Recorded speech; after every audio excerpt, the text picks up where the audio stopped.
ಎಲ್ಲರಿಗೂ ನಮಸ್ಕಾರ. ಮೈ smile charitable ಟ್ರಸ್ಟ್ನ ಏನು ನಾವು ಪ್ರತಿ 10 ವರ್ಷದಿಂದ ನಡೆಸ್ಕೊಂಡ್ಬರ್ತಿದ್ದೀವಿ. ಹಿರಿಯರ ನೆಮ್ಮದಿಯ ಗೂಡು ಆಶ್ರಮ, ಹಿರಿಯರಿಗೋಸ್ಕರ ಇದು ಆಶ್ರಮ ಮಾಡಿದ್ದೀವಿ.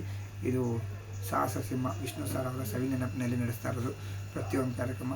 ಈ ವಿಶೇಷ ಏನಂದರೆ, ನಾಳೆ 17ನೇ ತಾರೀಕು ಸೋಮವಾರ ಬೆಳಗ್ಗೆ 8:30ಕ್ಕೆ ಕನ್ನಡ ರಾಜ್ಯೋತ್ಸವ ಮಾಡ್ತಾಯಿದ್ದೀವಿ. 10ನೇ ವರ್ಷದ ಕನ್ನಡ ರಾಜ್ಯೋತ್ಸವ ನಾಳೆ ಬೆಳಗ್ಗೆ 8:30ಗೆ ಧ್ವಜಾರೋಹಣ ಕಾರ್ಯಕ್ರಮ ಮತ್ತು ಸಂಜೆ ದೀಪೋತ್ಸವ ಕಾರ್ಯಕ್ರಮ. ದೀಪೋತ್ಸವ ರಂಗೋಲಿ ಸ್ಪರ್ಧೆ ಮಾಡಿ ರಂಗೋಲಿ ಮೇಲೆ ದೀಪ ಇಡುವಂಥ ಕಾರ್ಯಕ್ರಮ ತುಂಬ ಚೆನ್ನಾಗಿರ್ತದೆ.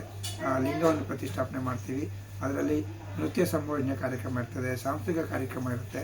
ಸೊ ರಂಗೋಲಿ ಸ್ಪರ್ಧೆ ಮಾಡೋರು 3 ಗಂಟೆಗೆ ಬಂದು 5 ಗಂಟೆ ಒಳಗೆ ರಂಗೋಲಿ ಸ್ಪರ್ಧೆ ಒಂದು ಟೈಮಿಂಗ್ಸ್ ಹಾಕಿರ್ತಾರೆ.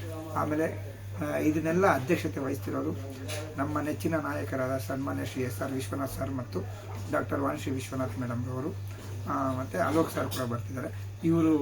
ಇವರ ಒಂದು ಅಧ್ಯಕ್ಷತೆಯಲ್ಲಿ ಕಾರ್ಯಕ್ರಮ ನಡೆಸ್ಕೊಂಡ್ಬರ್ತಿದ್ದೀವಿ. ಸೊ ನಾಳೆ ನಡೆಯುವ ಕಾರ್ಯಕ್ರಮ ಅಧ್ಯಕ್ಷತೆ ವಹಿಸಿರೋ ಅವರಿಗೆ ಹೃದಯಪೂರ್ವಕ ಧನ್ಯವಾದಗಳು ತಿಳಿಸ್ತೇವೆ. ಮತ್ತು ಮುಖ್ಯ ಅತಿಥಿಗಳಾಗಿ ಹಿರಿಯ ನಟಿ, ಕನ್ನಡ ಚಲನಚಿತ್ರ ಹಿರಿಯ ನಟಿಯವರು ಶ್ರೀಮತಿ ಅಂಜಲಿ ಮೇಡಮ್ರವರು ಈ ಕಾರ್ಯಕ್ರಮಕ್ಕೆ ಬರ್ತಿದ್ದಾರೆ. ಅವ್ರಿಗೂ ಒಂದು ಖುಷಿ ಆಯಿತು. ಅದು ತುಂಬ ಖುಷಿ ಆಗುತ್ತೆ ಅವ್ರು ಬರೋದು.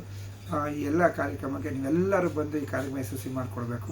ಊಟದ ವ್ಯವಸ್ಥೆ ಇರ್ತಾರೆ ಸಂಜೆ. ಮತ್ತು ಎಲ್ಲ ರಂಗೋಲಿ ಸ್ಪರ್ಧೆ ಮಾಡೋರಿಗೆ ನಾವು ಸೀರೆಯನ್ನು ಉಡುಗೊರೆ ಕೊಡ್ತಾ ಇದ್ದೀವಿ.